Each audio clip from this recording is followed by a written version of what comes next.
पहले lower court क्यों नहीं गए? अपने अपराध को छुपाने के लिए और अपने शराब घोटाले के लिए अरविंद केजरीवाल बार बार न्यायालय का दरवाजा खटखटाते हैं। और जिस तरह से आज माननीय कोर्ट ने कहा कि आप नीचे क्यों नहीं जाते हैं, संदेश सीधा है कि आपने घोटाला किया है और आपको इस अपराध की सजा के लिए तैयार रहना चाहिए। लेकिन आम आदमी पार्टी के नेता न्यायालय में जाना और न्यायालय की सुनवाई को भी एक इवेंट बनाना चाहते हैं। इसलिए आप देखेंगे कि बार बार एक न्यायालय से दूसरे न्यायालय, दूसरे से तीसरे न्यायालय का वो एक इवेंट क्रिएट करते हैं कि किसी तरह से हम मीडिया की सुर्खियों में बने रहें। लेकिन मैं आम आदमी पार्टी के नेताओं को ये सलाह देता हूं कि आपने शराब नीति में घोटाला किया है, आपने कमीशन और दलाली खाई है, अब इसकी सजा भुगतने के लिए भी आपको तैयार रहना चाहिए। दूसरा सर, जिस तरीके से बीजेपी आम आदमी पार्टी के जो मंत्री हैं आतिशी, उनका कहना था कि अब वो जो दिल्ली के अंदर पिछली बार बाढ़ आई थी उसको लेकर पूरी तरीके से तैयार हैं और हरियाणा पानी अगर छोड़ता भी है ज़्यादा तो पूरी उनकी टीम जो है उस पर नजर बनाई रहेगी और उन्हें कंट्रोल रूम भी बनाया उसके लिए। मैं हैरान हूँ कि दिल्ली की जल मंत्री इतना सफेद झूठ कैसे बोल देती हैं, या वो दिल्ली वालों के सामने बार बार झूठ की हांडी कैसे परोसती है।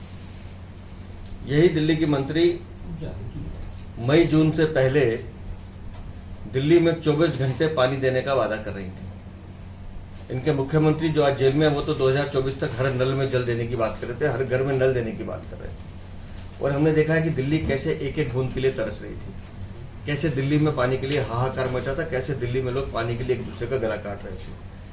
और इसकी जिम्मेदार दिल्ली की आम आदमी पार्टी सरकार है। इनका वो दावा फेल हुआ। उसके बाद इन्होंने कहा कि हमने नालों की सफाई कर दी है। इनके सारे नेता बोले, ऊपर से नीचे तक जितने भी इनके नेता हैं, कि हमने नालों की सफाई कर दी, आप निश्चिंत रहे, हम मानसून के लिए तैयार हैं।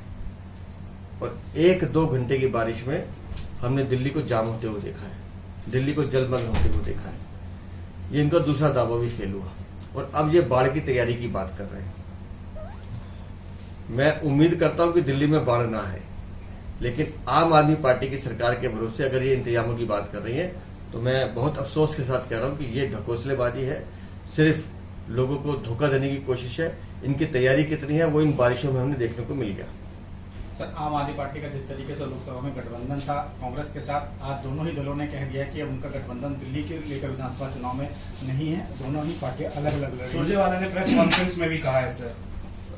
मुझे लगता है कि स्वार्थ की राजनीति में घिरे ये दोनों दल, इनकी बातों को कितनी गंभीरता से लिया जाए मुझे इस पर थोड़ा सा आश्चर्य है, क्योंकि अपने अपने झूठ और अपने अपने करप्शन को छुपाने के लिए इन दोनों दलों ने दिल्ली में हाथ मिलाया था। अब चूंकि हरियाणा में चुनाव है और दोनों अपनी अपनी संभावनाएं तलाश रहे हैं, तो इस तरह की बयानबाजी कर रहे हैं, लेकिन इनकी बातों पर भरोसा करना, ये ऐसे भ्रष्टाचारी दल हैं जो कभी भी एक हो सकते हैं और कभी भी अलग हो सकते हैं। इनके चरित्र पर भरोसा नहीं किया जा सकता। सर, एक्साइज कैम्प में के कविता का भी जो इन्वॉल्वमेंट है, एक साउथ लॉबी का आपने भी कई बार उठाया, वो जो कोर्ट में केस था उनकी कस्टडी बढ़ाई गई है, उनको कोई रिलीफ नहीं मिला है। माननीय न्यायालय इस पूरे विषय को देख रहे हैं और मुझे लगता है कि वो जो निर्णय कर रहे हैं, निस्संदेह शराब घोटाला एक बड़ा घोटाला है।